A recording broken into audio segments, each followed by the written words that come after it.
Welcome back to another episode of Rock Boys Football, a little late night, Sunday night edition as Texas continues their traction in the 2024 class, landing four-star interior offensive lineman Nate Kibble. And there's a couple things I want to note about Nate Kibble that you're really going to like. One, you see the 24/7 sports rankings, not very high on him, right? The 55th interior offensive line prospect. He's 26 on the composite.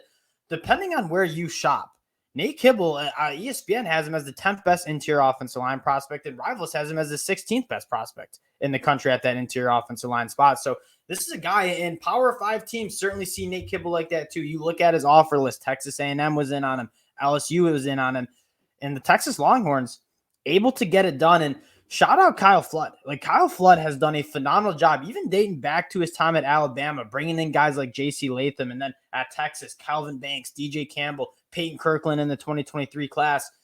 Kyle Flood has proven to be one of those ace recruiters, and we talked about Tashad Choice and how good he is at recruiting the running back room.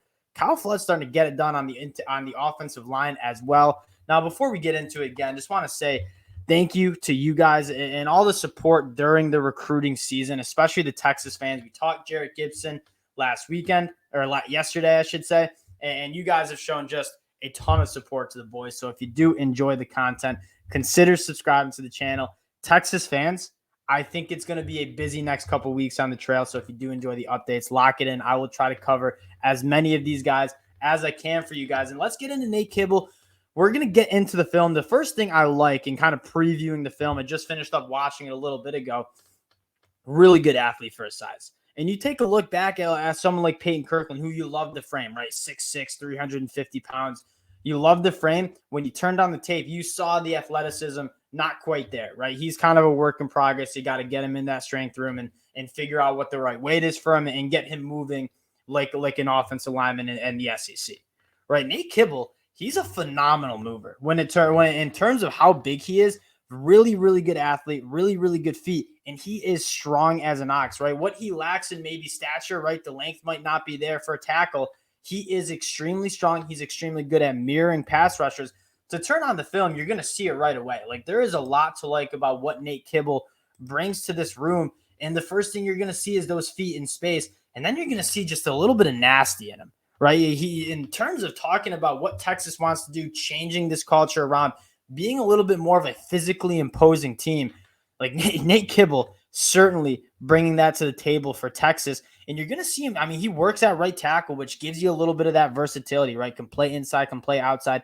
You're going to see him pull around here, play in space at an extremely high level. Like, he moves just different for somebody who is 315 pounds, which I think is really exciting if you're a Texas fan, right? He's probably going to play on the inside, but if you want to get him pulling, you want to get him moving in those zone schemes, like, he's certainly a guy. You see him playing guard now, working a double team.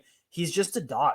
In terms of Texas still wants to run the football. You have CJ Baxter in there. You have Jared Gibson in there, Christian Clark in the 2024 class. This is a dude that's going to help you run the football in a lot of different ways and gives you that versatility as well. Again, working up to the second level too. Like, it's just something he's got that straight up nasty in him. And Kyle Flood, I think, really did find a gem here. Now, I do want to talk about what this Texas class is looking like in 2024, because it's starting to heat up, right? And this is their 7th commitment. They just lost one in Hunter Modem, which it seems like, we'll talk about that in a little bit, but it seems like that might be a little bit more optimistic about who you guys might be getting some traction with. But Jarrett Gibson, headlining the class, a top 50 national dude out of IMG, and you're starting to fill it out with some really nice depth pieces, right? You have your running back room set. You're starting to get some really good wide receivers and a guy like Freddie Dubose, shoring up the secondary with Santana Wilson. That depth of this class is coming along. Now let's focus our attention to getting those top guys, those top 10 national dudes, those top 15, top 20 national dudes, because Texas is in it with a bunch of those guys. And it starts with Colin Simmons, the 5-star edge from Duncanville, who we talked about Jared Gibson, 24 hours ago? And by that time, we didn't really have much information on Colin Simmons. It seemed to be Texas and LSU. From after this official visit weekend, it seems like Texas has really been in the driver's seat for a guy like Colin Simmons, and you can say the same thing for 5-star cornerback Kobe Black. So you start looking at what this 2024 class could be. Colin Simmons, Kobe Black, certainly trending to Texas. And the other guy I wanted to talk about with Hunter Moden decommitting from Texas, is that a good sign for Terry Bussey, right? Terry Bussey kind of playing a similar role, special athlete. I'm sure Texas fans know him quite well. It seems like you're battling Oklahoma and Texas A&M for him. In terms, I mean, he's the number one athlete in the class, but you look at what he can do in the different roles he can play. That's a next level kind of target for Texas that maybe he got some traction. Maybe Hunter Moden got some vibes that Terry Bussey trending to Texas and maybe wanted to look somewhere else to play his college football. Again, completely projecting there, but it did sound like Terry Bussey really did enjoy his official visit weekend with Texas this weekend. Looking down the list, I mean, the rich are getting richer here with the traction they're getting.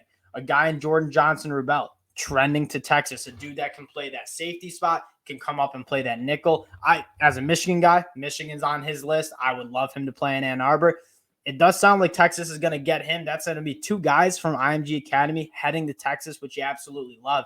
But he's a dude that, again, talking about the physicality that you want on the defensive side of the ball, that newfound physicality that we saw in 2022 with Texas, Jordan Johnson-Rubel certainly has that. And another really good interior offensive line prospect from the state of Texas, Daniel Cruz. Sounds like Texas is starting to beat out Ohio State for his commitment. Another guy that really big, really athletic kind of dude. And then Parker Livingstone, another four-star wide receiver that's trending Texas's way. If you are kind of a recruiting nerd like myself and you follow the crystal balls, you follow what the analysts are saying, it sounds like Texas is trending for all of these guys out of just a massive official visit weekend. And you even go to a guy like Jaden Jackson, who, again, establishing that physicality on the defense side of the ball, another IMG kid. That could be a really special official visit weekend. Then going back to who they had on campus last weekend, right? They started these official visit weekends later in June, giving them the opportunity to get a lot of talent on campus, a lot of quantity of talent on campus, right? 21 visitors. Ryan Wingo sitting right next to Arch Manning. We talked about that one. Brandon Baker, you saw the picture of him in the supercar with Coach Sark. Jordan Ross. The list goes on and on. I'm not saying that Texas is going to land all these guys, but at a certain point with recruiting, one, it's a game of momentum. And it certainly seems like Texas has a ton of momentum heading into that decision kind of period in July after the official visit weekends are wrapping up. And the second thing is, how many axes in the fire do you have? I mean, Texas has had countless 5-stars on campus the last couple of weeks. They're trending for some other guys who weren't even on campus the last couple of weeks. If you're a Texas fan, you're starting to feel really good about what this class could look like in 2024. And if you stack another good class on what they did in 2023, you're feeling really good about the talent heading into the SEC. And I think that is kind of a selling point. A lot of these guys that you're recruiting from Texas or Georgia or Florida, like, they want to play SEC ball. Guess what Texas can do now? They can, not only can they sell, we're the bluest of bloods in terms of a college football program. You're going to have every single resource you need to be successful at the college level at Texas. Now you can sell those SEC game days, right? When you're playing Alabama consistent, when you're playing Georgia, when you're playing those top teams, that's what those high schoolers want to go play. Texas now can sell that SEC level play. That's where all the draft picks come from. If you're a Texas fan, you're getting really excited about what this 2024 class could be. Now, I want to leave it at that. Again, late Sunday night. Appreciate you guys checking us out. If you do enjoy the content, consider subscribing to the channel, and we'll talk to y'all later.